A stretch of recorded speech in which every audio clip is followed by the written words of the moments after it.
Online class में एक बार फिर से आपका बहुत बहुत स्वागत है। हम लोग जेनेटिक इंजीनियरिंग पढ़ रहे थे। फर्स्ट वीडियो जो जेनेटिक इंजीनियरिंग का हमने शुरू किया था, हमने हिस्ट्री ऑफ जेनेटिक इंजीनियरिंग पढ़ा कि अभी तक क्या महत्वपूर्ण खोजें आनुवंशिकी अभियांत्रिकी के तहत की गई हैं। आज हम पढ़ने जा रहे हैं टूल एंड टेक्निक्स। टूल और टेक्निक्स यानी जेनेटिक इंजीनियरिंग को पढ़ने से पहले, उसको डिटेल में जाने से पहले टूल और टेक्निक्स को पढ़ना बहुत ज़रूरी है। अगर आपने ध्यान से हर एक टूल और टेक्निक्स को अच्छी तरह से समझा तो हम आगे डिटेल में जो भी टॉपिक पढ़ेंगे आप आसानी से समझ पाएंगे। एक तरह से हिस्ट्री, एक तरह से जेनेटिक इंजीनियरिंग का ये बेसिक है, इसको समझना बहुत ज़रूरी है। ये कई कॉम्पिटिटिव एग्ज़ाम, चाहे आज के टाइम में कोई भी एग्ज़ाम आप दे रहे हैं, हर एक एग्ज़ाम के लिए ये बहुत ही महत्वपूर्ण है। शुरू करते हैं हम हमारी आज की क्लास। हम पढ़ेंगे आज रेस्ट्रिकेशन एंटीन्यूक्लियस एंजाइम। इसको पढ़ने से पहले मैं आप लोगों को बता दूं कि एंजाइम आप सामान्यतः आप लोगों ने पढ़े होंगे, नहीं पढ़े हैं तो प्लांट फिजियोलॉजी में पढ़ेंगे। एंटीन्यूक्लियस एंजाइम की अगर हम बात करें तो बड़ी कैटेगरीज हैं एंजाइम की, एक एंटीन्यूक्लियस और एक एक्सोन्यूक्लियस। दोनों में क्या डिफरेंस है मैं यहाँ बता देती हूँ आपको। एक्सोन्यूक्लियस एंजाइम भी एंजाइम हैं जो डीएनए के सिरों को कट करते हैं, यानी कि कोई भी डीएनए है, अगर कोई भी डीएनए है, इस तरह से मान लीजिए डीएनए है, अगर सिरों को कट करने वाले वो एंजाइम होंगे उनको हम एक्सोन्यूक्लियस एंजाइम कहेंगे।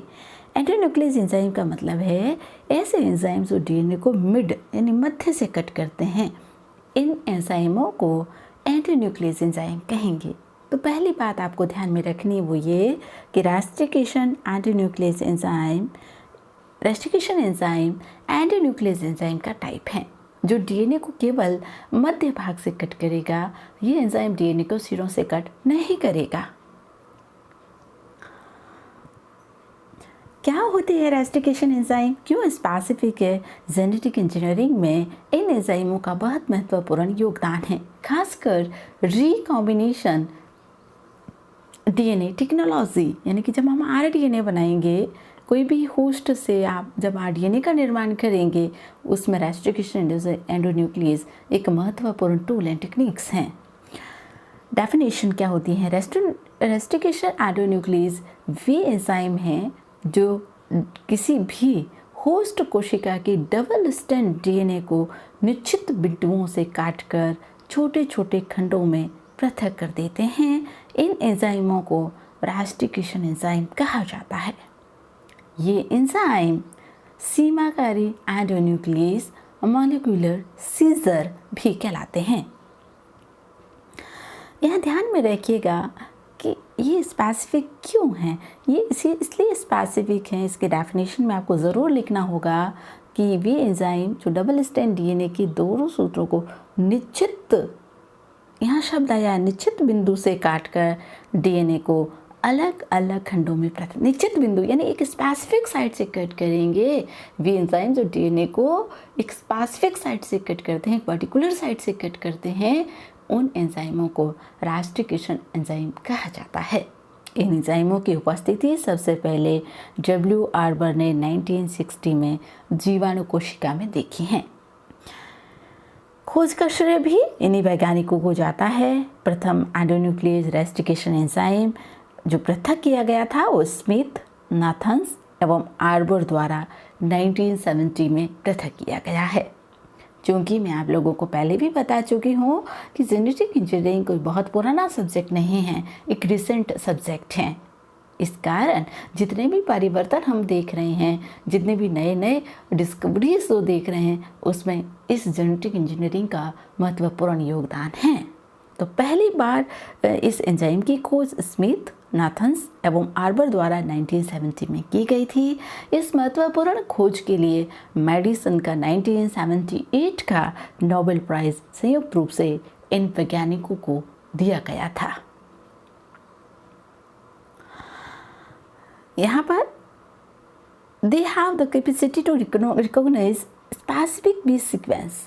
इनके कैपेसिटी है कि एक स्पेसिफिक बेस सीक्वेंस को डीएनए पर ये रिकॉग्नाइज करते हैं and then cut to each strand a give a place, hence they are called as molecular scissors.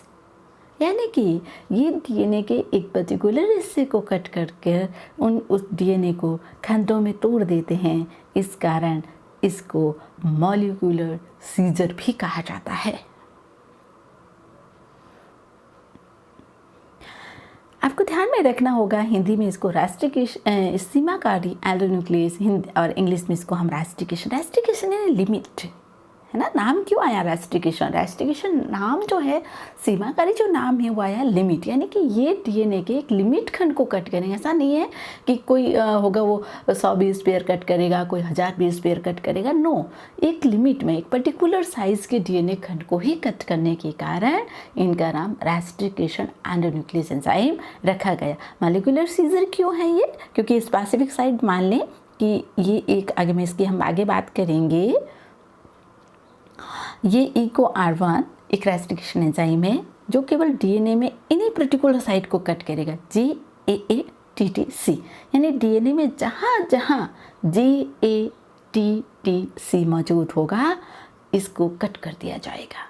यानी डीएनए कितना भी बड़ा डीएनए है और इस डीएनए में जहाँ जहाँ ये सीक्वेंस मौजूद होगी उस सीक्वेंस को EcoR1 एंजाइम द्वारा कट किया जाएगा।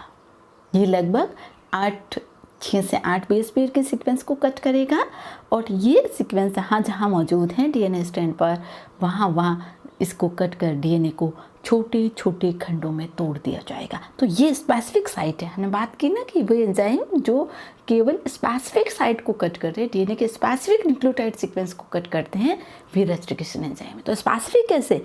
ये इस तरह से स्पेसिफिक है कि EcoR1 उन्हीं रेस्ट्रिक्शन साइट को कट करेगा जिसमें GAATTC, GCTTAG, ये इसका कॉम्प्लीमेंट्री सीक्वेंस है।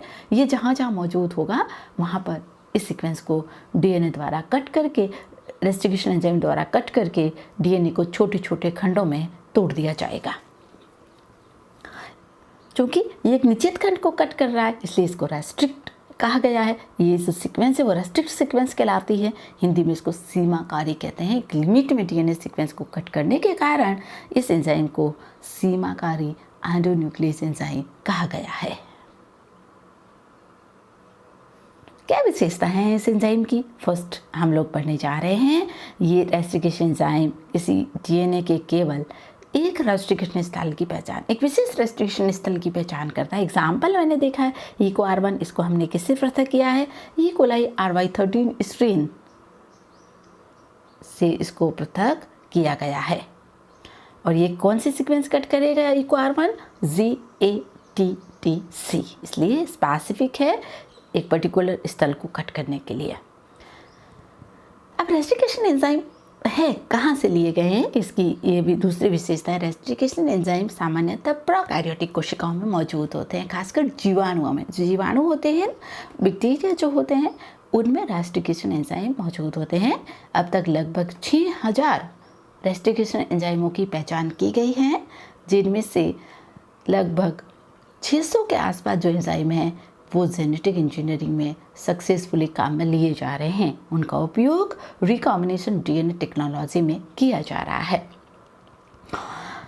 ये क्या करते हैं जीवाणुओं में? The restriction endonuclease enzyme found in bacteria, this enzyme provide defence against the invading virus, यानी कि प्राकृतिक रूप से जीवाणुओं में पाए जाने वाले ये एंजाइम हैं जो जीवाणुओं को वायरस के प्रति एक डिफेंस मैकेनिज्म प्रोड्यूस करते हैं, उसके प्रति एक प्रतिरोधकता उत्पन्न करते हैं कि आप सब लोग जानते हैं कि बैक्टीरिया को वायरस इन्फेक्ट करता है, उसको इन्फेक्शन करके बैक्टीरिया को नष्ट कर देता है। खासकर बैक्टीरियोफाज, लैम्डा है, M13 है, कई तरह के बैक्टीरियोफाज आपने फर्स्ट ईयर की क्लास में पढ़े होंगे माइक्रोबायोलॉजी में। वो बैक्टीरियोफाज जो बैक्टीरिया को इन्फेक्ट करते हैं उनको हम बैक्टीरियोफाज कहते हैं, वो वायरस है। तो ये जो वायरस डीएनए है इसके प्रति डिफेंस मैकेनिज्म प्रोड्यूस करने के लिए प्राकृतिक रूप से जीवाणुओं में रेस्ट्रिक्शन एंजाइम मौजूद होता है, नेचुरली उनमें मौजूद होता है रेस्ट्रिक्शन एंजाइम। जैसे ही कोई भी होस्ट डीएनए, कोई भी यहाँ पर देखिए आप लोग, जैसे ही कोई भी यहाँ पर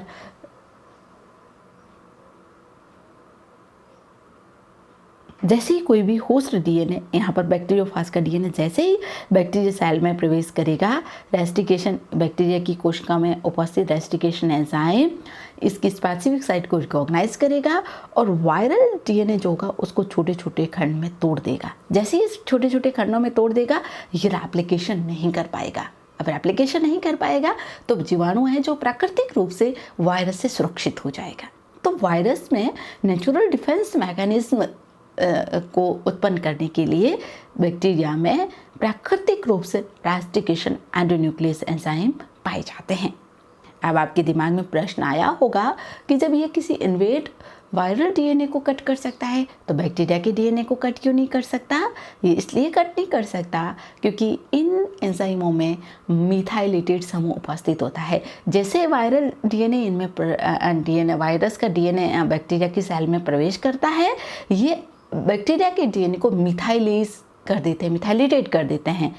host DNA is methylated at adenine और साइटोसिन। एडेनिन और साइटोसिन साइट दोनों, एडेनिन और साइटोसाइन दोनों साइट को मिथाइलेटेड कर देते हैं। मिथाइल समूह वहाँ पर ऐड हो जाता है। मिथाइल समूह ऐड हो जाने के कारण अब ये उस सीक्वेंस को आइडेंटिफाई नहीं करेंगे और आइडेंटिफाई नहीं करेंगे तो बैक्टीरिया का डीएनए वो सुरक्षित रहेगा। जैसे यहाँ पर मैंने एक डायग्राम में देखा है कि ये अनमिथाइलेटेड डीएनए है, ये अनमिथाइलेटेड डीएनए है यहाँ पर। तो ये अनमिथाइलेटेड डीएनए क्या होगा, तो ये इसको इक्वार्बन क्लीवेज कर सकता है।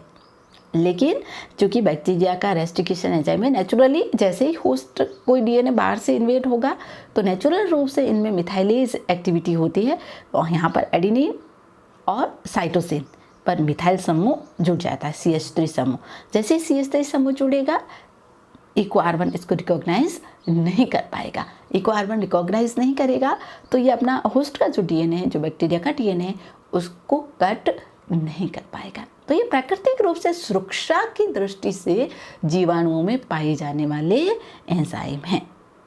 कैसे, एक बार फिर से देख ले कि ये जो आपका होस्ट कोशिकाएं होगी उसके अंदर ये जैसे ही कोई भी वायरस इनको इन्फेक्ट करेगा, वायरस जैसे ही अपना डीएनए अंदर छोड़ेगा, बैक्टीरियल कोशिका में प्राकृतिक रूप से उपस्थित रेस्टिकेशन एंजाइम उस वायरल डीएनए को छोटे छोटे खंडों में स्पेसिफिक साइट से तोड़ देगा, जिससे वो रेप्लिकेशन करने में सक्षम नहीं होगा। लेकिन बैक्टीरिया खुद का डीएनए सुरक्षित रहेगा क्योंकि वो एडेनिन और साइटोसिन साइट में मिथाइल समूह ऐड कर देता है। रेस्टिकेशन एंजाइम में सेपरेट रूप से मिथाइलेटेड समूह उपस्थित होता है, वो वहाँ पर एडेनिन और थाइमिन साइटोसाइन पर ऐड हो जाता है। तो इसका जो सीक्वेंस है वो क्या हो गई, चेंज हो गई। अब मिथाइल समूह यहाँ जुड़ा तो ये इस स्पेसिफिक सीक्वेंस को रिकॉग्नाइज नहीं कर पाएगा।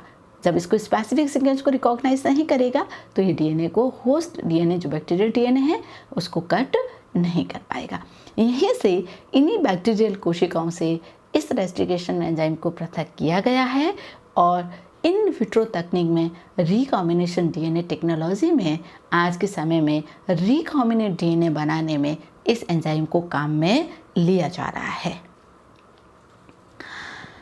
अगली विशेषता है, इन एंजाइमों द्वारा पहचाने गए स्थल पैलिनोड्रोम्स प्रकार के होते हैं। पैलिनोड्रोम सीक्वेंस क्या होती है, हमने पहले भी बात की थी जब हमने हिस्ट्री इसकी पढ़ी, तो मैंने कहा था कि ऐसे सीक्वेंस जिसको आप लेफ्ट से राइट या राइट से लेफ्ट पढ़ेंगे तो एक जैसा दिखा होगा, एक दूसरे की कॉम्प्लीमेंट्री सीक्वेंस होती है। खासकर हम लोग जेनेटिक इंजीनियरिंग में इन्वर्टेड कॉम्प्लीमेंट्री सीक्वेंस, पैलिनोड्रोम सीक्वेंस को काम में लेते हैं। दो तरह की है, मिरर इमेज भी होती है और इन्वर्टेड भी होती है। तो यहाँ पर हम इन्वर्टेड जो है वो पैलिनोड्रोम सीक्वेंस को काम में लेते हैं। जैसे आप यहाँ से पढ़िए GAATTC, चाहे आप यहाँ से पढ़िए इसको GAATTC, तो ये सीक्वेंस जो है वो क्या होती है, एक दूसरे की कॉम्प्लीमेंट्री होती है। इन सीक्वेंस को पैलिनोड्रोम सीक्वेंस कहते हैं। तो दूसरे रेस्टिकेशन एंजाइम की खास बात है कि ये डीएनए पर स्पेसिफिक सीक्वेंस, खासकर पैलिनोड्रोम्स सीक्वेंस जो होती है उनको आइडेंटिफाई करते हैं। एक सिंपल सा एग्जांपल आप लोग देख लीजिए। जैसे आपने लिखा मॉम, चाहे आप MOM मैं इधर से पढ़ूँ, चाहे मैं MOM इधर से पढ़ूँ, दोनों तरफ से पढ़ने पे क्या है, सेम है। तो ऐसी सीक्वेंस चाहे जिसको आप लेफ्ट से पढ़िए चाहे उसको राइट से पढ़िए, वो एक जैसी होती है, एक दूसरे की कॉम्प्लीमेंट्री सीक्वेंस होती है, जिनको पैलिनोड्रोम सीक्वेंस कहते हैं। तो रेस्टिकेशन एंजाइम डीएनए की पैलिनोड्रोम सीक्वेंस की पहचान करते हैं। तीसरी विशेषता है ये डीएनए खंड में उपस्थित समान प्रकार के रेस्ट्रिक्शन स्थलों की, यानी एक ही प्रकार के रेस्ट्रिक्शन, ऐसा नहीं है कि कभी GATC कट कर दिया तो कभी AAGG कट कर दिया, नहीं, एक ही प्रकार के रेस्ट्रिक्शन स्थल पूरे डीएनए पर जो समान रेस्ट्रिक्शन स्थल होंगे उनकी पहचान करके कट करेगा। जैसे मैंने एक एग्जांपल दिया, BAM-H1, ये बैसिलस एमाइलोलिक्विफेंसियस H स्ट्रेन से इसको आइसोलेटेड किया गया है। इसके GGATTC सीक्वेंस है, तो डीएनए पे जहाँ जहाँ GGATT सीक्वेंस प्रेजेंट होगी, जहाँ जहाँ ये सीक्वेंस प्रेजेंट होगी वहाँ से इस डीएनए को कट किया जाएगा। बाकी स्थलों पे कट नहीं करेगा, जहाँ जहाँ ये सीक्वेंस मौजूद होगी वहाँ डीएनए को क्या किया जाएगा, कट किया जाएगा। तो ये क्या करते हैं, एक विशेष प्रकार के सीक्वेंस को ही कट करते हैं। ये इनकी तीसरी सबसे बड़ी विशेषता है। रेस्ट्रिक्शन एंजाइम तीन तरह के, अभी चार तरह के, टाइप फर्स्ट, सेकंड, थर्ड और फोर्थ में हम यहाँ तीन तरह की बात करेंगे। टाइप फर्स्ट ये बहुत बड़े डीएनए की लेंथ को कट करता है, लगभग 15 बेस पेयर लेंथ को कट करता है। इसमें कोफैक्टर S एडेनोसाइल मिथ्योनिन ATP और MG आयन की ज़रूरत पड़ती है।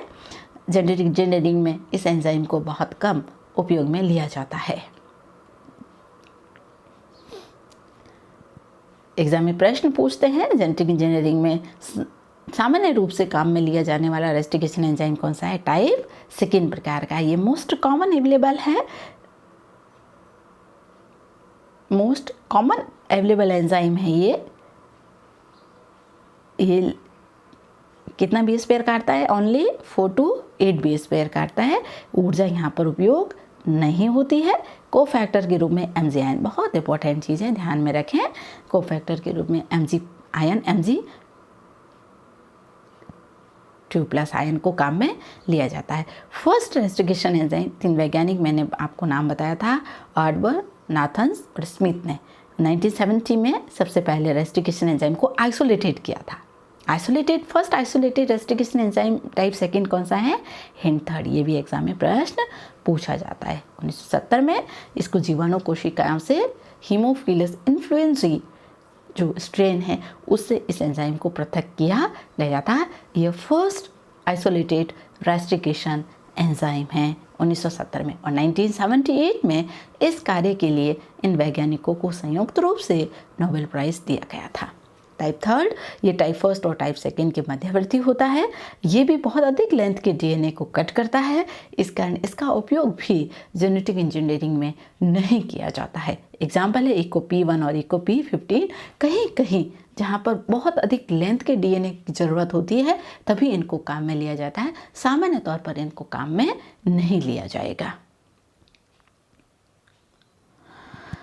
टाइप फर्स्ट, टाइप सेकेंड और टाइप थर्ड। टाइप फर्स्ट जो है वो रैंडम क्लीवेज करता है, ये एडेनोक्लीज स्पेसिफिक साइट को कट करता है।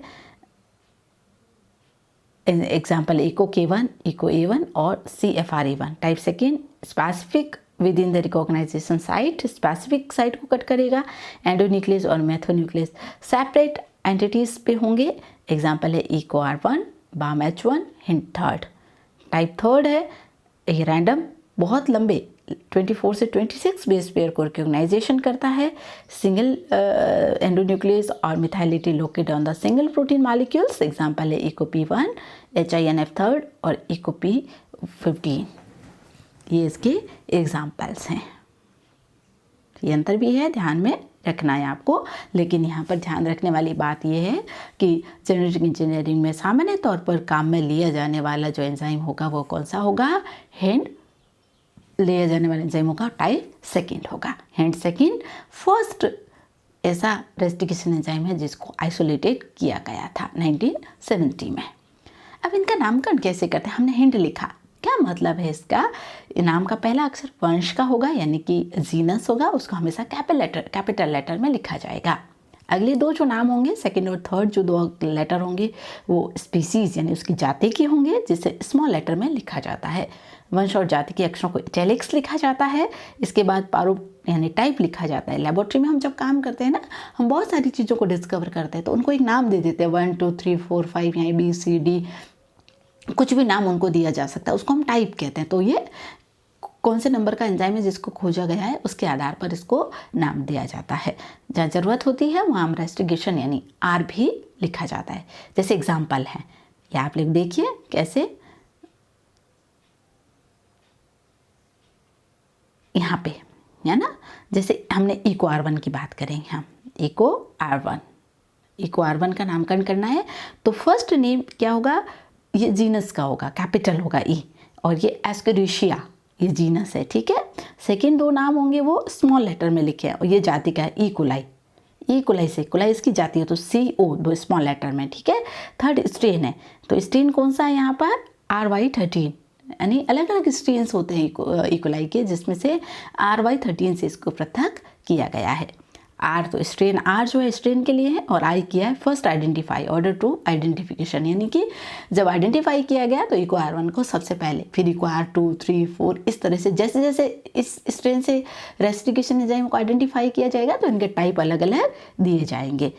दो एग्जाम्पल और बता देती हूँ, जैसे हिंड सेकेंड फर्स्ट एंजाइम है जिसको आइसोलेटेड किया गया है सक्सेसफुली, तो H किसको रिप्रेजेंट करता है, हीमोफिलस को।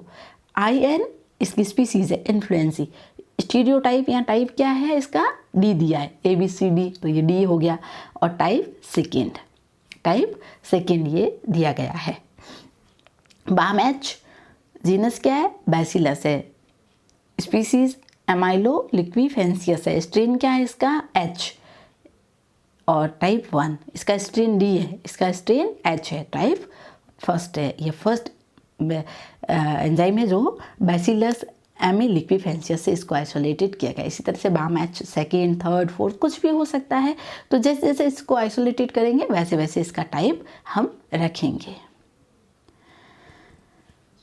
तो कुछ क्वेश्चंस हैं जो पुराने एग्जाम में आए हैं, मैंने आप लोगों के लिए लेके आई हूँ ताकि आप लोग जब कंपटीशन एग्जाम भी दे, यूनिवर्सिटी के एग्जाम दे, तो इन क्वेश्चन को सॉल्व कर सकें। रेस्टिकेशन एंजाइम्स आल्सो कॉल्ड, आप सॉल्व करिएगा, मैंने पीछे आपको बता चुके हैं। इनको और क्या कहा जा सकता है, molecular knives, molecular scissors, molecular scalpels, या all the above. Next question है, वो discover restriction enzymes, Western Crick, चिकमेनोमार्ट आपने अभी देखा ही है, नॉर्थन्स, आर्बर और स्मिथ ने। Restriction enzyme are enzymes capable to cutting DNA molecules, capable of adding nucleotide to the 3' OH end, capable of restriction protein synthesis, capable of joining DNA molecules. तो capable of cutting DNA molecule.